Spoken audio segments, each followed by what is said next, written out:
Just a warning, this episode may contain language or topics that may not be suitable for all audiences. Listener discretion is advised.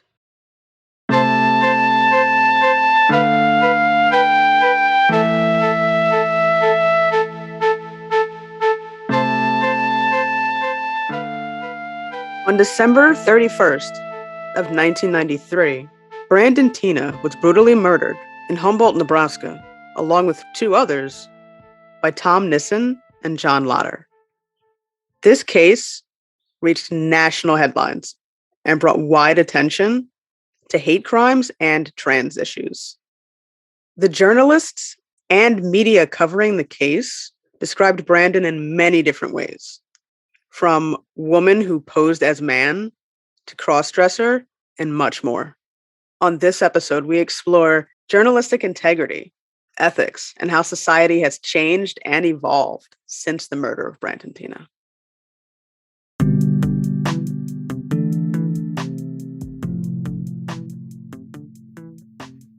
So I feel like when it comes to journalistic integrity, most journalists, I assume, feel it's their duty to report information, to present information that's factual, right? They want to present the truth.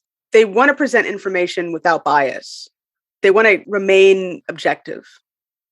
Sometimes that may be hard because if you are presented with information prior to, your own investigation or your own research into a particular topic, right, or subject, there is always the chance that outside information or your own opinions can influence your writing or your reporting.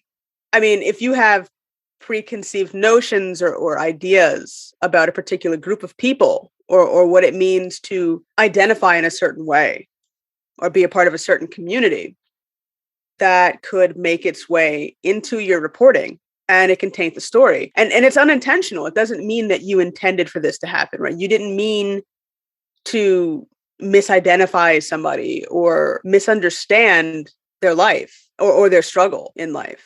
But it happens. And what do you do years later when you realize your mistake? Do you let it go? Do you just say, well, that was in the past and no one's going to revisit this article? No one cares. It had no influence on society. Or are you going to acknowledge the fact that it did have an influence on society and you're going to do something about it? One journalist went across the country in 1994 after the murder of Brandon Teena to investigate his murder. And after she investigated the murder, she wrote an article called Love Hurts. And in this article, she talks about Brandon being a woman. Donna Minkowitz was a different person back then when she was ignorant of trans issues. Over the years, she's done a lot of reflection on the 1994 article. And in 2018, she decided to write an article called How I Broke and Botched the Brandon Teena Story. She wrote this article to apologize, but also it was more than an apology. It was to explain why she wrote the initial 1994 article as she did. Donna is a seasoned writer and journalist whose work has appeared in the Village Voice, Salon, The Nation, and the New York Times Book Review. Thanks so much, Donna, for being on the show with us today. It's really great having you. Thank you. I'm delighted to be here. We just want to start off with your article that you wrote in 1994, which was huge for your career. And something that I wanted to bring up was you interchangeably use the pronouns he and she when you're speaking about Brandon. So just curious about why you did that and why you didn't stick to one pronoun. So I think I did that for two reasons. One was just because, frankly, I was very ignorant and transphobic. I really did not understand Brandon as a trans man.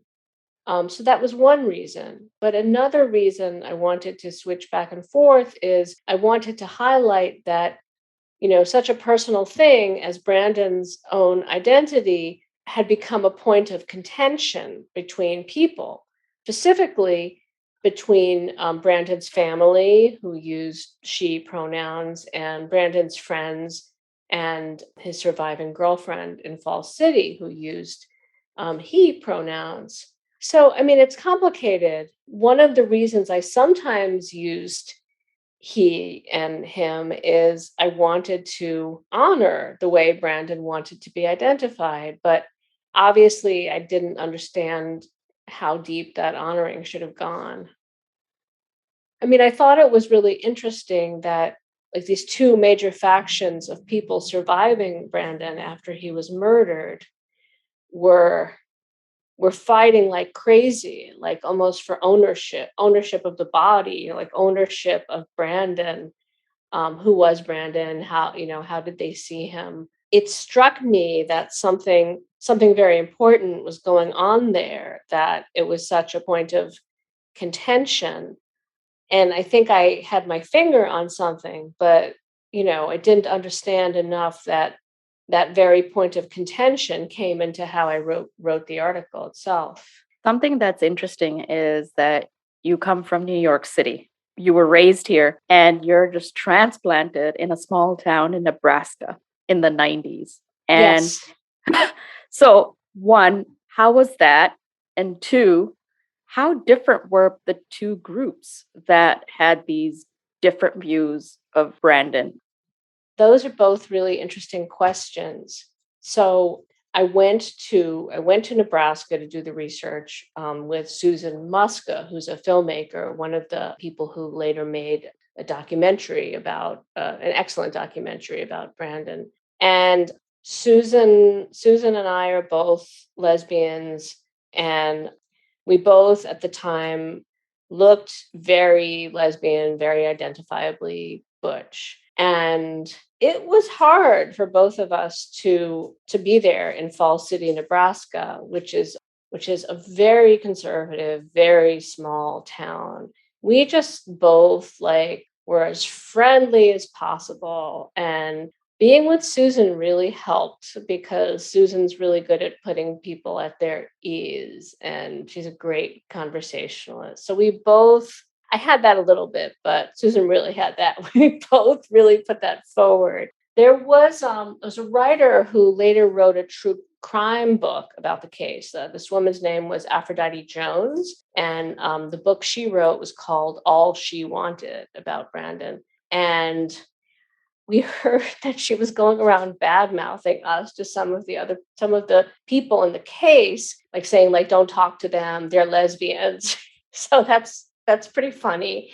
It was hard, but but anyway, it was not terrible. People did talk to us, especially Lana, Brandon's girlfriend, and her family talked to us a lot. They were the most important people, I think, to be talking to us. I mean, the only other people who had known Brandon as well in that town were either the other two people who were murdered or the killers.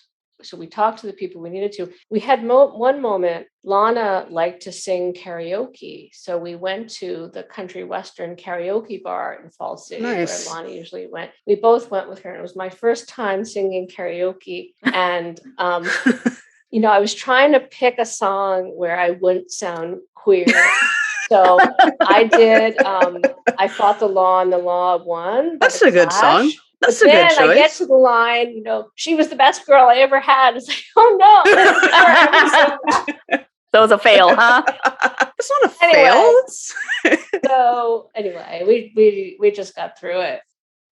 Your other question about how, these two groups of people and were they very different? The funny thing is the two groups, the Falls City group and the Brandon's family in Lincoln, which was, a big city for Nebraska, sort of socially and politically, they were not that different. They were both working class.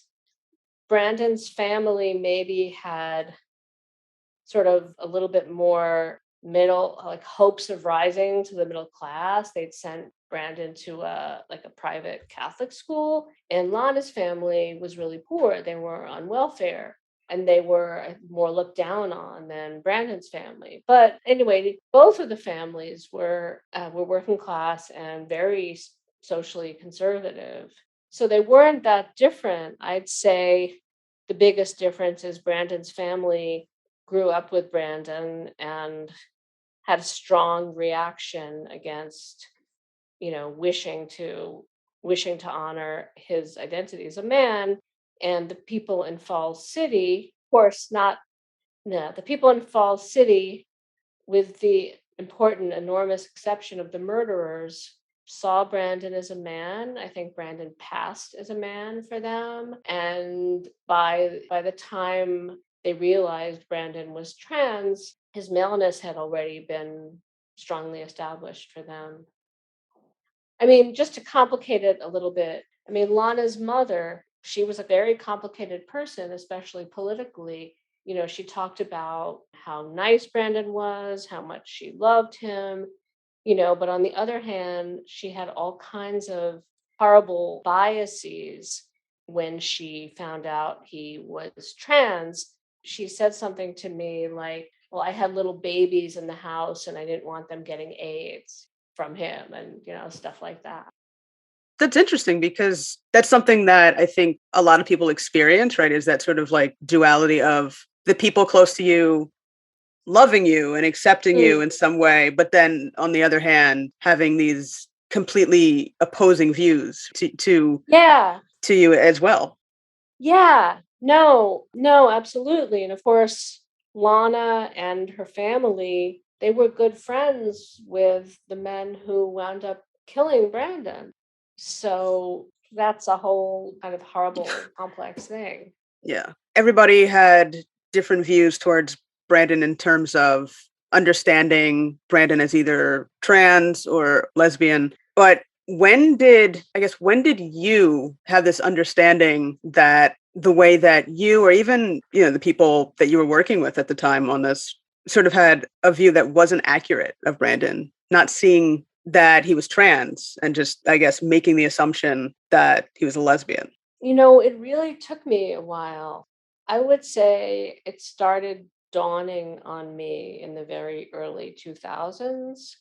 And I started to learn more about trans people. I met someone who I eventually married who knew a lot more about trans issues than me.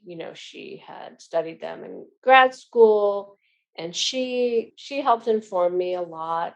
And at that point, I started really realizing that I had been wrong and I wanted to start informing myself about trans people. So I did some reading, and I consciously tried to bring trans people into my life so I could experience them more and get to know them. And I'm really glad I did that. And it made me really want to do some kind of public apology.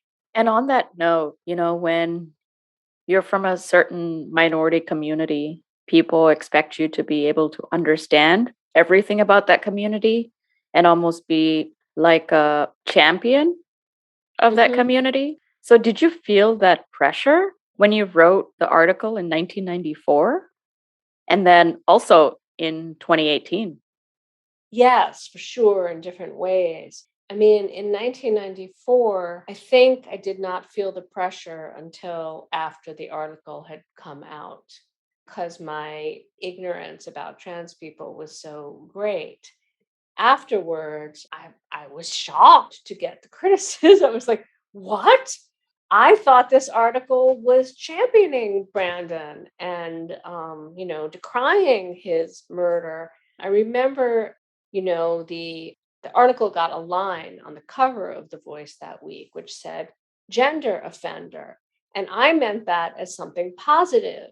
Let's celebrate Brandon, how cool it is to be a gender offender. Let's champion Brandon. But trans activists took that as, as though I were saying something negative, as though, Brandon were some kind of terrible gender offender. And I can understand why they took it that way, because there were so many problems with my article, but that was not how I intended it. So I was surprised.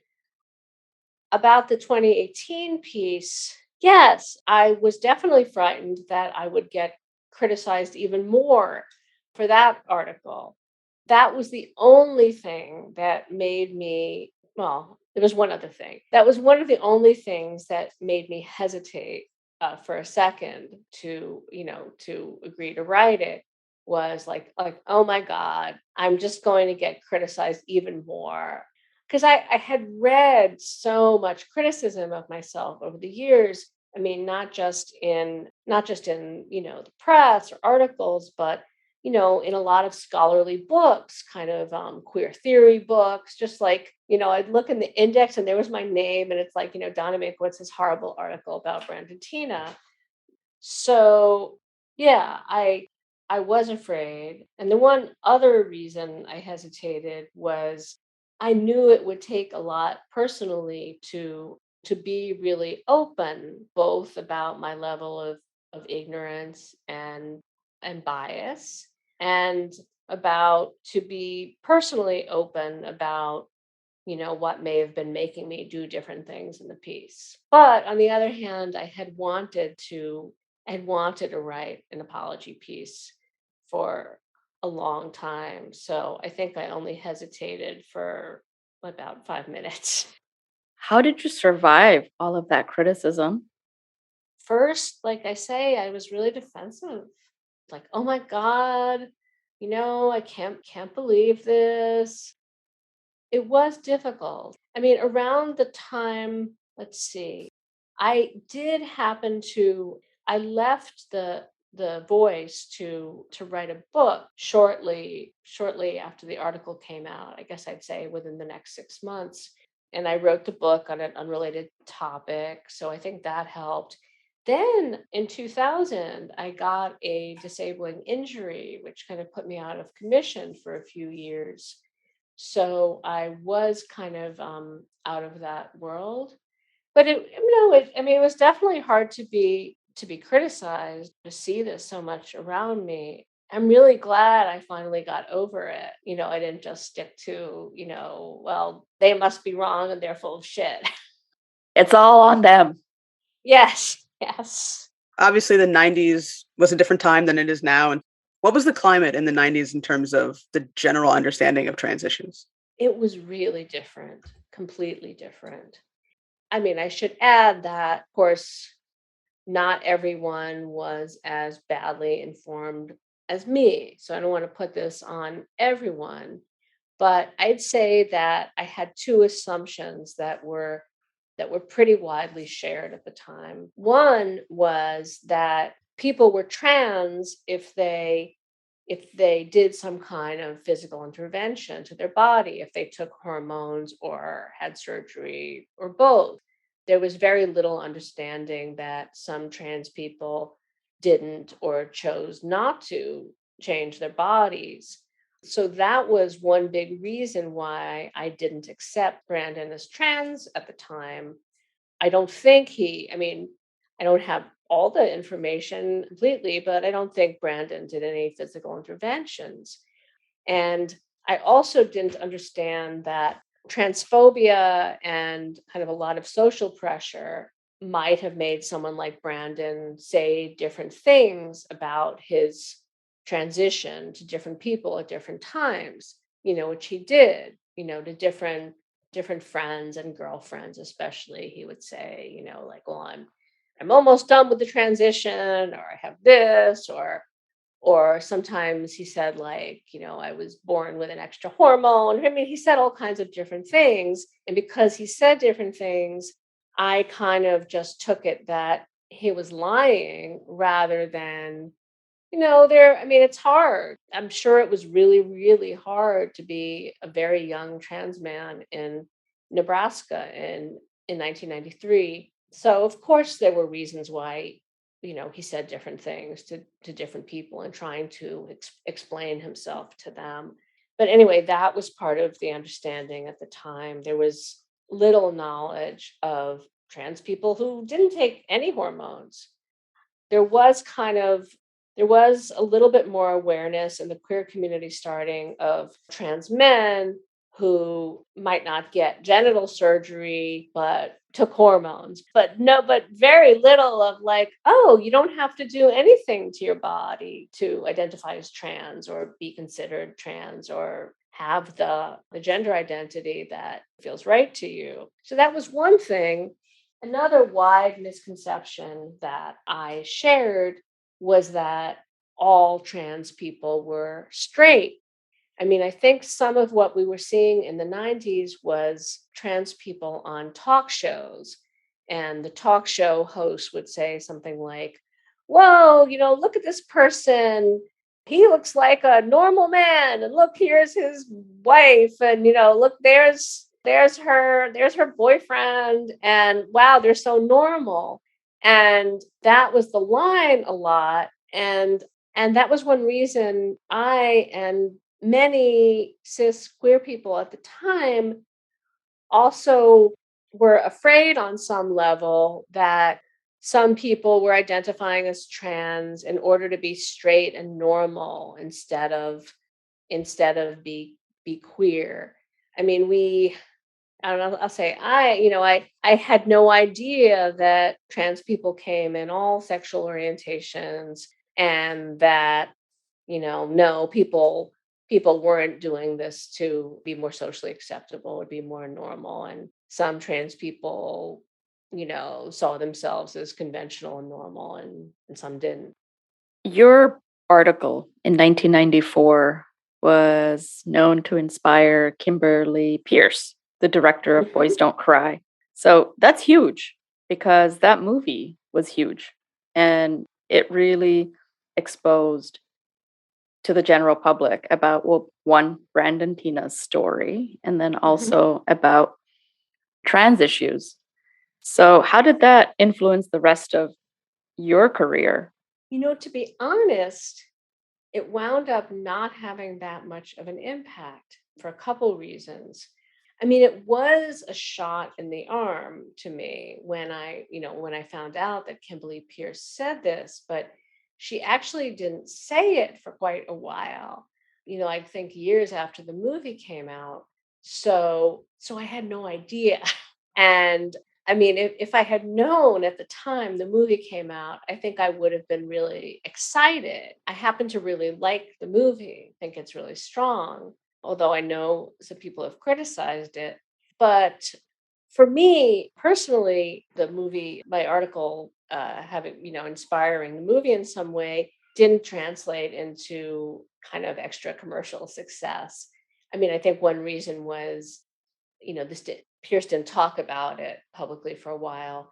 And another reason was I got this disabling injury that, at the time, that put me out of the world of journalism mostly for a while. So I remember being a young kid in the 90s and, not knowing much about trans issues, not knowing anything really. And I remember at the time being a kid, people, everybody makes jokes, right? Because nobody understands. Mm-hmm.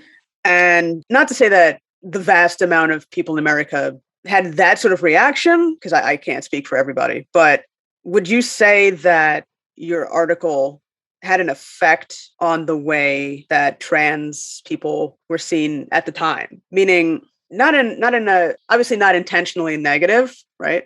Or not even intentionally positive. It's just you wrote an article. So do you think that it had any effect at all on the way people understand trans issues?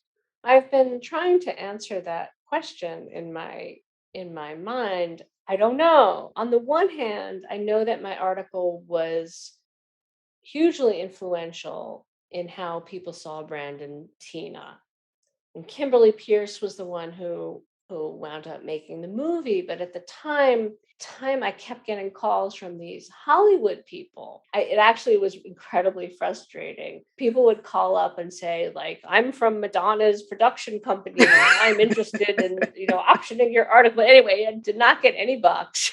I did have an option for a year with one film company, but anyway, it wasn't for any money and they didn't make the movie. And Kimberly Pierce did, and good for her. It was a fantastic movie. And I don't own the rights to Brandon's story. It was Brandon's life. But in terms of the effect, I mean, at the time, for a couple of years in the 90s, I would say so.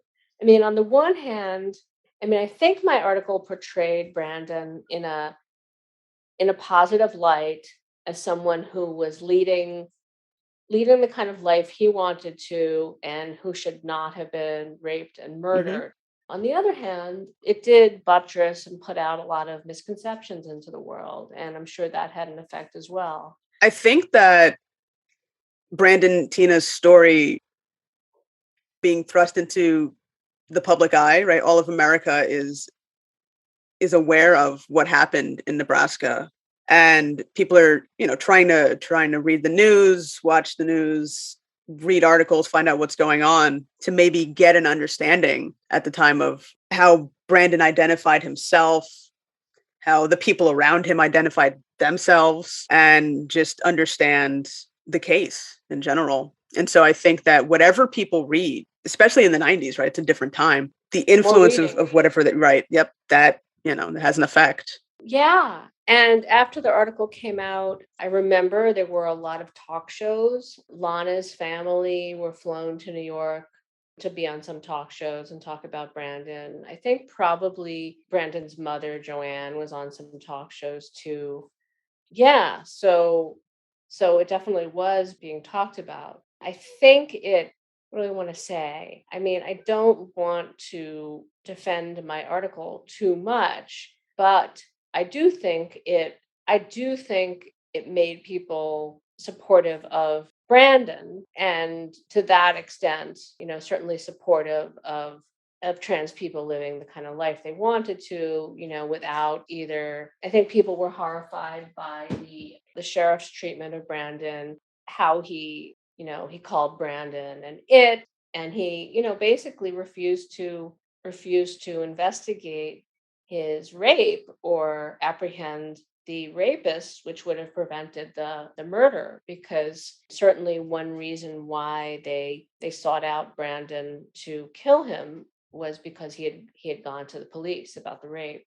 When you wrote your 1994 article and you received the criticism that you received, you dealt with it in your own way, and you didn't have to write an apology letter. You didn't have to write something, but you did. And honestly, I think that's brave.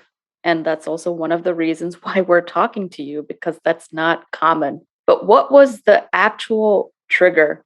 What was the moment that made you say, I need to write something about this?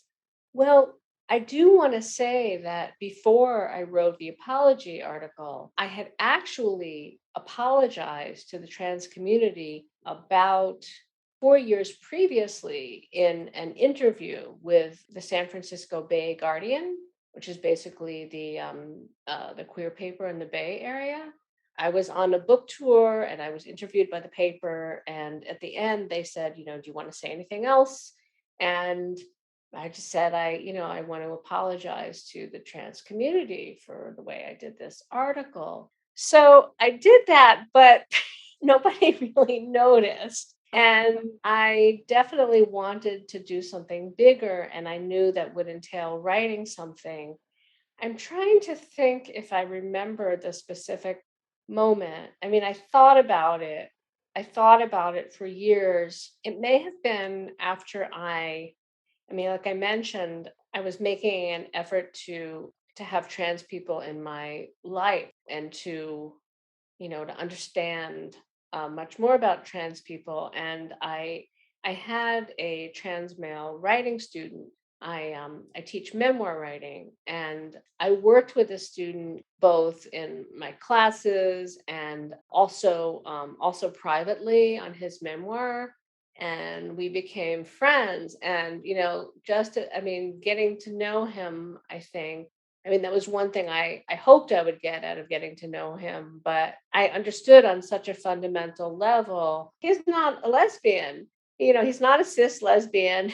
He's a trans man who's mostly straight. He's bi, but he's mostly straight. And I really like him, and perhaps there are some things we share as people, but he's different than me. He's really different than me. And I think probably getting to know him brought it home for me how wrong I had been.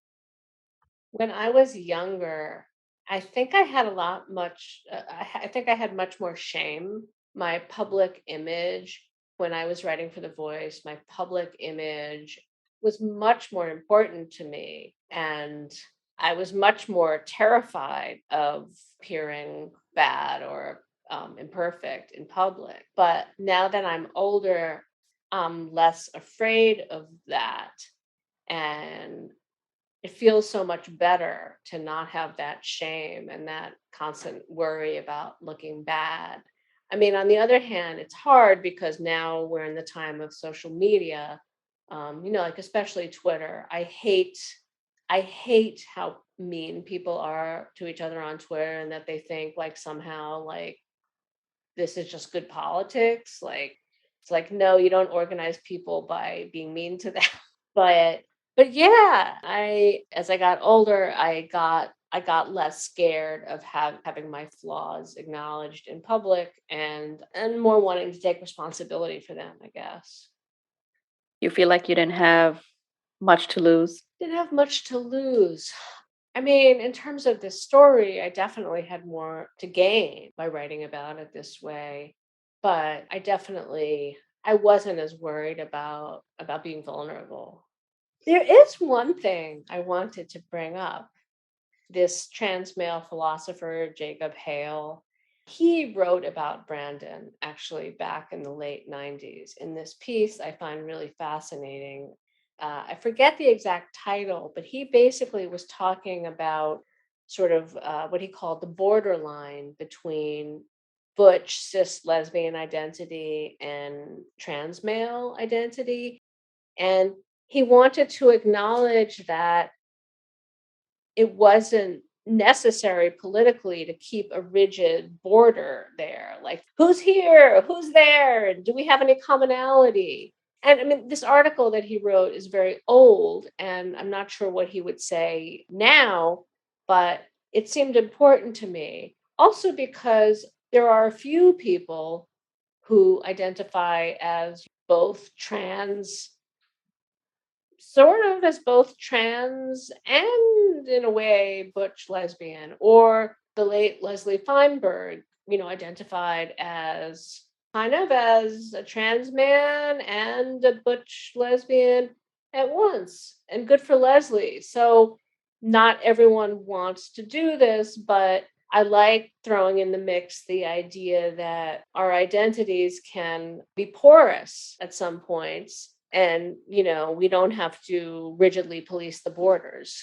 I've never really been into specific labels or ways of identify. It's just sort of you are who you are, and everybody's different. Everybody right can be who they want to be, and there shouldn't be so many rigid categories for people. I find that interesting too. I mean, I am someone who sometimes has had what I call a male identity, yet I identify as a woman and I say she. And, sometimes I feel like a woman and sometimes I feel like a man or a boy. And there are other people who have somewhat similar experiences who might identify now as non-binary or trans, but I don't. Maybe if I'd been born younger, I would identify as non-binary. But yeah, it's okay. Identities proliferate and they change. They also change in history, and I think that's fine. I don't identify as much as butch as when I was younger, but it's still in me. So okay. It stuck with you, huh? Yeah, right. I was leaving my therapist's office and I got an email from an editor at The Voice who'd been a colleague when I was writing for The Voice. And I remember, like I was downstairs in the building lobby, looking at my phone, and I was very tense and very excited. And like I said, I hesitated for 5 minutes. And then I said yes, because I had wanted to do it for so long, and I was excited to be able to do it in the Voice. That felt, complete. Full circle. Yeah. Are you satisfied? I am satisfied. Yes. I meant about the article, not about your life. I mean, if you want to talk about that. No, I know. No, I'm satisfied about the article. No, I'm really grateful to that editor, Neil DeMoss. I had known him at The Voice, and we had become Facebook friends, and I really liked him. And he's a cis straight guy, and he just said they really wanted to do something for the 25th anniversary of Brandon's death, and they wanted me to do it. And Neil was a really good and sensitive editor, and he let me write the kind of piece I wanted to write. And I am satisfied. No one clamped down on me to say, like, don't make it so personal, or be more bland. So yeah, I wrote the piece I wanted to, and I apologized, I think, more deeply than I thought I probably would have been able to. So I do feel complete with it. It's always good to feel complete. Yeah. What was your journey going from New York to Nebraska? How does that happen? Does your boss say go and you go? Well, so I was at The Voice, and I was in this like weird hybrid position between like staff and freelancer. I was called a bargaining unit freelancer, which means I was a member of the union, and I actually got health insurance, and I had some benefits like vacation, but I didn't get paid like a yearly salary. I just got paid per article, which wound up to be like not that much for a whole year. I don't know why I was explaining that, but anyway. You just wanted to talk to us about your struggles. Yes, that's right. My editor, Richard Goldstein, he was like the czar of all things queer at The Voice. And he showed me this article. It was an AP piece that had been reprinted in the New York Times about Brandon Teena. And the headline was something like, "Woman lives as a man, has girlfriends, and is killed for it," or something. And both Richard and I were really fascinated by this piece, and he wanted to send me to Nebraska. And I was delighted. I found it really interesting at that this person had been living this way in a very small town in Nebraska. So I called the Voice's travel agent, and I got a plane ticket, and I did research on Brandon's family and friends. And I don't drive, and I knew I needed somebody to drive with. And I asked Susan Muska, who was a videographer at an organization in New York called Dyke TV. And she was really excited, and she went with me. Yeah. And we just spent a couple of days in Lincoln interviewing Brandon's mother and sister, and we went to Brandon's old high school. And I think I interviewed the principal, who said, like, I know the principal really, really did not want to talk about Brandon. And then we went to Falls City. We eventually, interviewed Lana and Lana's family and some other people, and looked at the murder scene, which was intense. Yeah. It was marked off by police tape. And we went back to Lincoln, and not many people know about Brandon's gay cousin, Maury. We found Maury and interviewed him. It was really interesting. It sounds like Brandon and Maury were really good friends. Brandon would go with Maury to gay bars, enjoyed it. And I think Maury, like, of all the people in the story, Maury understood Brandon as a trans man in a very complete way. Some of the things Maury said about Brandon, also put me off and probably influenced the way I wrote the story. He said that when, Brandon and him were going out to clubs and Brandon saw lesbians, that Brandon was really turned off by the lesbians. He found them disgusting or shameful or something. I mean, it sounds now like Brandon had some bias against lesbians. Okay. But at the time, probably, I was mad to hear that Brandon said this. Well, And yeah. I also I kind of leapt to interpreting it as like, oh, Brandon was a lesbian with self-hate issues. That's why, he was so disgusted and so on. You thought he was repressing it. Repressing it. I mean, especially since Brandon was apparently fine with gay men. But anyway, I mean, in my first article, I did a lot of psychologizing, which wound up to not be very helpful or rooted in reality, and that was some of it, I think. I mean, I have a question that I think has been on my mind ever since I first met you. You never got the chance to meet Brandon Teena. Would you have wanted to? Yeah, I would have wanted to.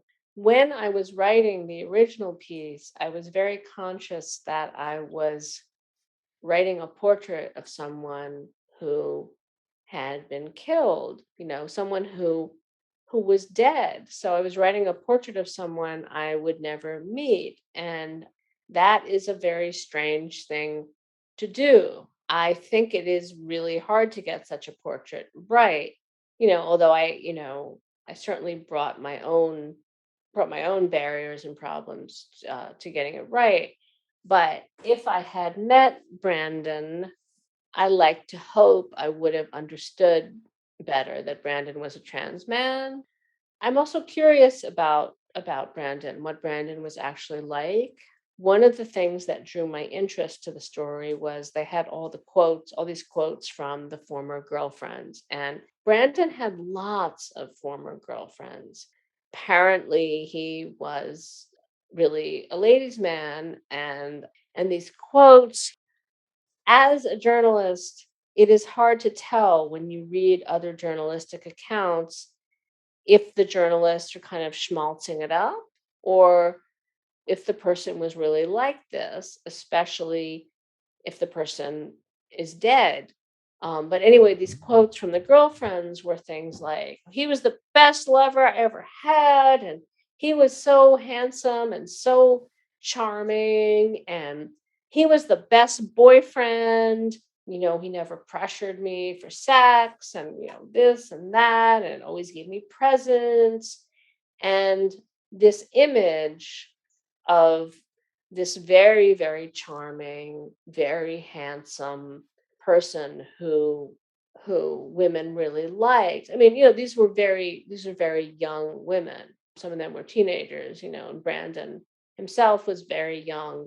But anyway, that's some of what drew me and my editor to the story. And I mean, from pictures, Brandon was incredibly handsome, and I believe he was very charming. I would have liked to have known what he was like as a person and what he would have hoped his life would have been like in many ways, not at all just in terms of gender identity. I remember when I was writing the 2018 piece, in some of my notes, I came across the fact that Brandon had really liked to draw, which I had forgotten. So it's like, oh, Brandon liked to draw. Had no idea. Did Brandon want to be an artist? And then, I mean, there were some things about the way Brandon often treated his girlfriends as the relationships went on that were not so positive, that I did portray in my piece. And if I had gotten to meet Brandon, I would have liked to have gotten to know more about what that was all about. He was a real person facing many, many difficulties. Some of them were economic. He didn't really have a source of income.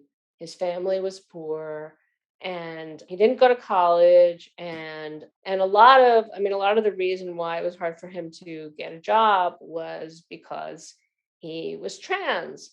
And then the other huge thing he was facing that had such an impact on how he lived was transphobia, because he would keep facing when he would, when he would date a different young woman, he would keep facing sort of at some point like a posse would form of this woman's friends, like kind of going to her and like kind of ritually telling her, oh, he's a girl, he's really a girl.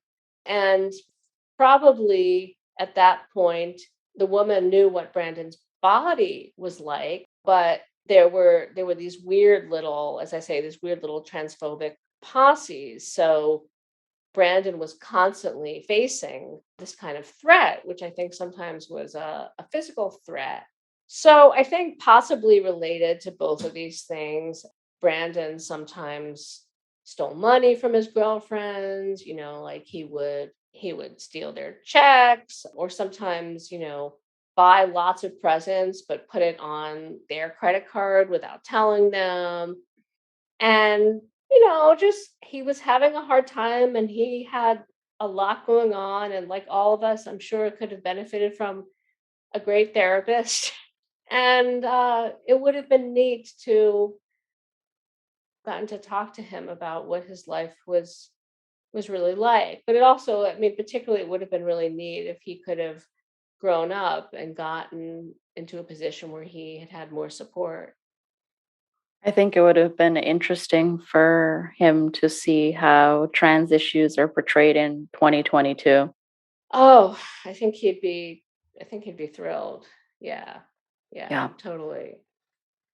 Yeah, it is it is odd writing about people who are dead, people who've been killed. I did two other articles about people who were killed in hate crimes. One was Julio Rivera, who was a young gay man who was murdered in an anti-gay attack in Jackson Heights, Queens, in the early 90s. I think he was murdered in 1990.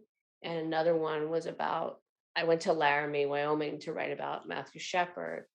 I mean, those cases were the same, that I definitely felt handicapped trying to portray someone who was dead, who had been killed. Yeah. And all of those three boys or men that you just mentioned come from Yes. different backgrounds, right? Brandon comes from a poor white family. Matthew Shepard came from not, a fairly well-off white family. And that's right. Rivera was Latino. He was Puerto Rican. He was a 28-year-old bartender and sometimes sex worker. He was murdered by three white teenage skinheads. Wow. Yeah, it was horrible. And I think his murder inspired a lot of activism to get the police and the DA to take hate crimes against queer people seriously, because at first, like, they weren't looking for the killers, they weren't prosecuting it, and then they did. I think we had talked about this before, Chandi, where we had our initial chat with you, like there were other things that we also found really interesting. What we've seen or noticed is that you have this, you're like a maverick, because you're doing things that are not just the status quo.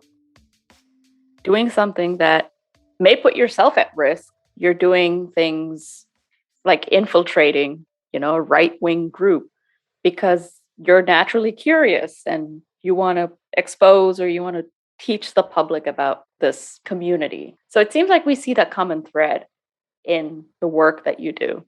And I think that's also what you did with Brandon Teena. Really, like, I don't know if it would have come to light if you hadn't written your article in the first place. I think the story would have been less well known. Yeah, I mean, I do like to explore social and cultural places that are really different from mine. One of the reasons I started writing about the right wing was, on the one hand, I was terrified of them, but I was also really curious, like when I started writing about the Christian right, why would they spend all this energy just trying to take rights away from gay people? What do you get out of that?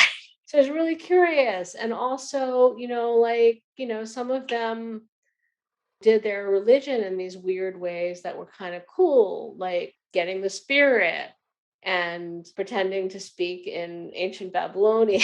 and, and, it's really interesting to be a person in contemporary culture who, is saying that God is speaking to you directly and you experience it. I mean, it can be terrible if if you say that you know what God wants and nobody else does, but I like that they were willing to be weird. And I have not been I've not been very good about branding in my career because I've written about all kinds of different things, and done different kinds of writing. But I also like that because I really get bored if I did the same kind of writing all the time. At one point in the early 90s, I did a really, really big article in The Voice about ACT UP.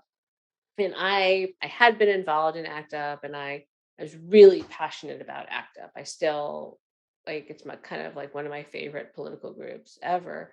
But anyway, publisher approached me like, do you want to write a book about ACT UP? And I didn't want to write a book about ACT UP. I wrote this article. Like that was enough. It's like, I don't want to spend a whole year writing about ACT UP. So yeah, I mean, in a way, sometimes I wish I were different. So I could be, more known for one thing. But on the other hand, I'm also really happy that now I do memoir writing and I just finished the first draft of a very strange memoir that anyway, that I hope I'll get published. Look forward to reading it. Is there anything you think that we should have asked you, but we didn't? So yeah, I kind of wanted to talk about masculinity in the lesbian community and masculinity for trans men. And you probably know in the past few years, every once in a while, there's sort of a ruckus around a cis lesbian will write an article saying something like, all the butch lesbians have disappeared because they're all becoming trans men. And, this is terrible. And basically, masculine lesbianism is dying. And I just wanted to address that idea for a minute. I mean, one thing that I think is important to say is that cultures and identities, how different people and communities see themselves, change over time, all the time. And an ancient Roman man who had sex with men saw himself really differently than like a Native American Burdash in North America in the 18th century, or contemporary gay man in Brazil today. So I mean, I certainly don't want to blame trans people or trans men for anything happening among lesbians and how we see each other, we see ourselves differently. I mean, I am a little weirded out that some younger queer women seem to think that the word lesbian like somehow means that you're anti-trans.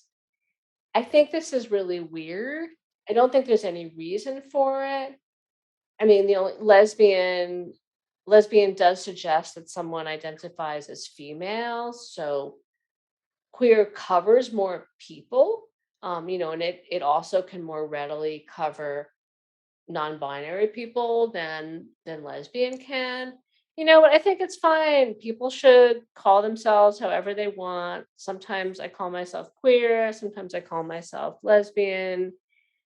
I mean, around butches, I don't know. I mean, maybe as a fashion or a style, there are fewer like lesbian butches on the street, but to me it's just like it's not that different from how languages change all the time, and we can only read Chaucer with a dictionary. So it's like I'm sure there will be some incarnation of masculine queer women in the future. And I don't think we have to worry about that.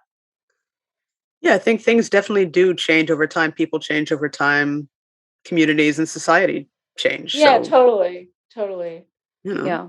I think the analogy to how language changes over time is really insightful.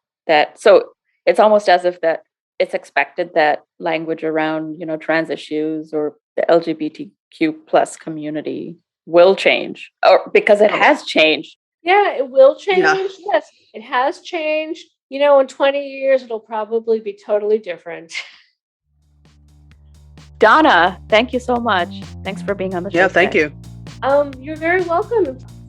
Thanks to Donna for such a compelling conversation. We got a lot of insight into Donna's mindset at the time of her article in 1994 and at the time of the later article in 2018.